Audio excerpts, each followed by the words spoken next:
ছাত্র জনতার আন্দোলন দমনে সহিংসতা ও গণহত্যা তদন্তে ঢাকায় জাতিসংঘের প্রাথমিক কারিগরি প্রতিনিধি দল দিনের শুরুতেই পররাষ্ট্র মন্ত্রণালয়ের সঙ্গে বৈঠকে বসেছেন তারা।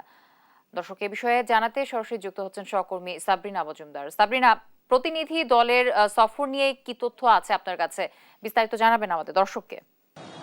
যুথি ছাত্র জনতার উপর জুলাই আগস্ট মাসে যে নৃশংসভাবে ঘটনাগুলো ঘটেছিল সেটি নিয়ে আজকে জাতিসংঘের যে ৩ সদস্যের যে টিম, সেটি নিয়ে আজকে ৩ সদস্যের টিম এসেছেন সকাল 10টার আগেই, এবং তারা এখন ইতোমধ্যে তারা এসে পড়েছেন।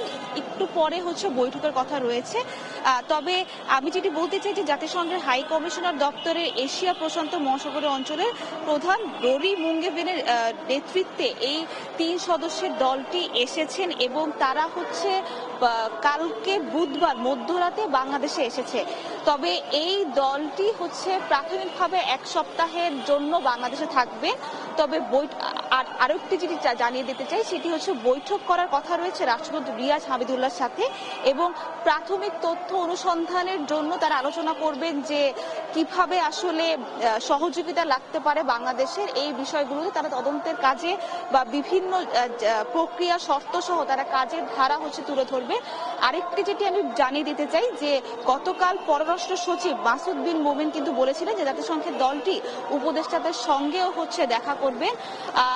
তবে এই বৈঠকটি এখনো শুরু হবে কিছুক্ষণের মধ্যে হওয়ার পর আসলে আমরা জানতে পারবো যে কিভাবে তারা তদন্তে আগাবে বা কিভাবে সাহায্য করবে। তারা যেহেতু বলেছেন যে মূলত বাংলাদেশে কোন কোন ক্ষেত্রে সহযোগিতা লাগবে এবং একই সঙ্গে জাতিসংঘের দলটি বাংলাদেশে এসে তাদের কি ধরনের সহযোগিতা করবেন সেটি সম্পর্কে আমরা কিছুক্ষণের মধ্যে জানতে পারবো। এই ছিল সর্বশেষ খবর পররাষ্ট্র মন্ত্রণালয় থেকে।